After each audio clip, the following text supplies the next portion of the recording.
I hadn't heard much about the Flatwoods Monster case as I was growing up in ufology. I first got interested in 1958, and I'd heard about it and read about it in some of the encyclopedias and so forth. But it was only when Frank Ficino called me to appear at their 50th anniversary celebration in Flatwoods that I looked a lot more closely to see what do I want to get involved with here. I mean, is this real? Is it not real? Is it just a story? I was very impressed with what I found. So I agreed to go down there.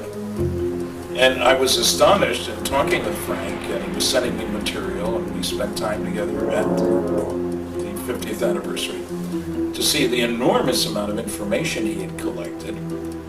And when talking to the witnesses, I believe you have to go to the site if you're going to learn something useful about a case. It's very helpful. So with Flatwoods, being able to walk the walk that the kids took going up the hill to see the big tree, to see the area where the saucer had landed up above, as soon as you saw those things, you've got a very important context for the story. And that's what had been there. It was the highest place in the area. So whoever was running the darn thing would look around and say, hey, we better put her down there. There's no place else. We're in bad trouble otherwise. So that made sense. That place made absolute sense. And then when you go up the hill to go past the tree, what's left of it, the family, the people had gone up past and the monster came out from, then you can again understand they're going up there to see what's up there. They have no expectation at all of running into something over here, especially some monster, some different thing, some totally unexpected thing. And so when you start looking at this and you talk to the witnesses and you find out that the kids got sick, had a whiff of this crazy gas or oil or whatever it was, maybe the two together, and how they understood it could make kids sick, and the kids were sick all night long. The reporter found that out. When you hear about what the National Guard guy, Dale Levitt, found, it begins to really pile up facts and data and information. And then when I read the Air Force explanation, gee, no surprise there, it was just a meteor. Well, meteors have certain properties. They move very rapidly. When they hit the ground, there's a big noise and usually a big hole in the ground, and there are remnants of the meteor.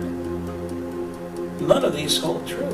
Meteors don't circle around a city and come down and land.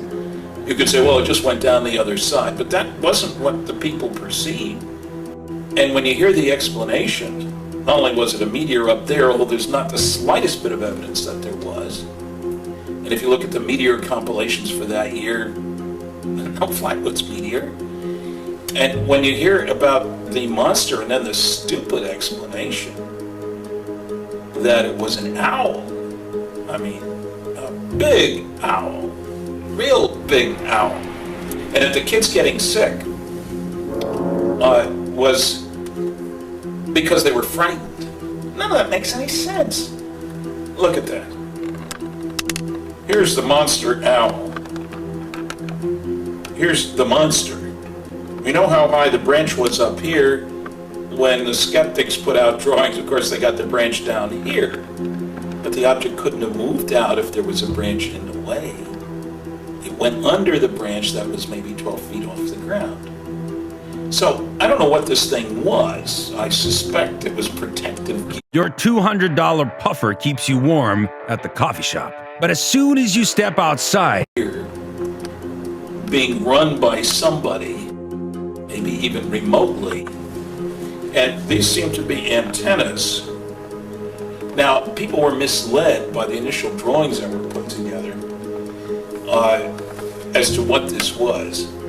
But it's remarkable when you look at the 5 drawings made by the 5 kids who were up there, and the local reporter had each kid do it separately. And you see how alike they were. Standard legal procedures say if 5 people describe something the same way, then they're probably describing the same thing. And, you know, this is impressive for 5 different kids. And this is peculiar. Nobody's ever reported a cowl-like affair as like ace of spades, a spade behind something. This is not like they copied it from a science fiction magazine. So you have an honest reporter who actually was willing to go on television with the kids and Mrs. May, primary witness. Now, I was favorably impressed with the witnesses, too. I get a real kick out of the people who attack witnesses but don't talk to them. Make up explanations. They were just seeking attention. They wanted to be somebody. The attention UFO witnesses get is not usually very pleasant, especially in a small town. They get laughed at by the people in the community. These kids had nothing to gain. Mrs. May had nothing to gain. Oh, they went on television. Big deal. They were being accommodating to a local reporter, Mr. Stewart. And when you attack the people's credibility without giving any good reason for doing so, and when you ignore the data, and when you refuse to go to the site to see things firsthand or to talk to the firsthand witnesses, that's what Dr. Joe Nickel did with regard to this case. He was in Flatwoods, but he didn't go up to see the hill or the gully where the thing moved down, and he didn't talk to the witnesses, and he didn't go to the tree. What kind of investigation is that?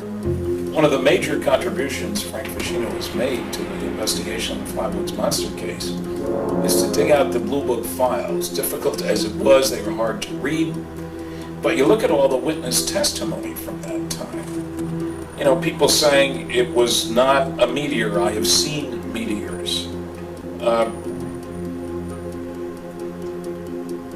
People who haven't seen meteors might think it was, but I have seen meteors is clearly being flown. That's a quote from a witness. Obviously, the craft was in trouble, or it wouldn't have come down a bit. They saw it as kind of burning.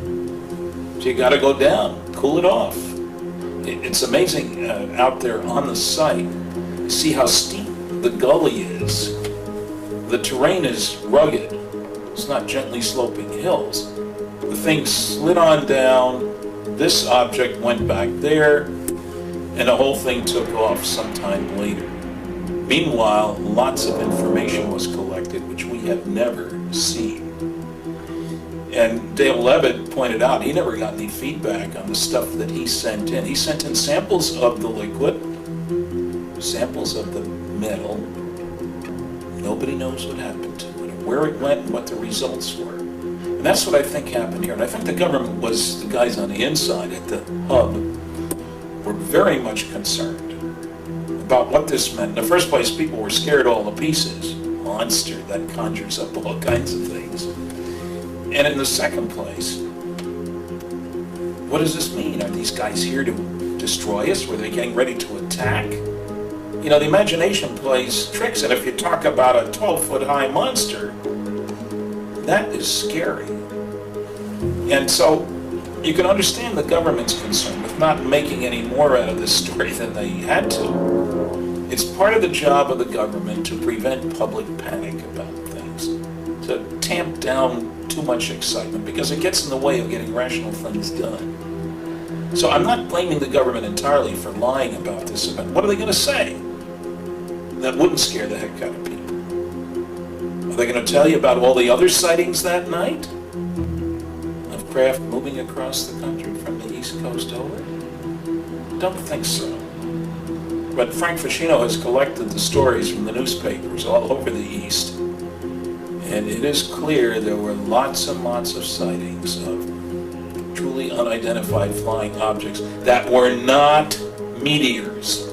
So Flatwoods is a good, solid case. Frank Ficino has collected more data on that case than has been collected in any other case that I'm aware of, and I've been on Roswell for 25 years.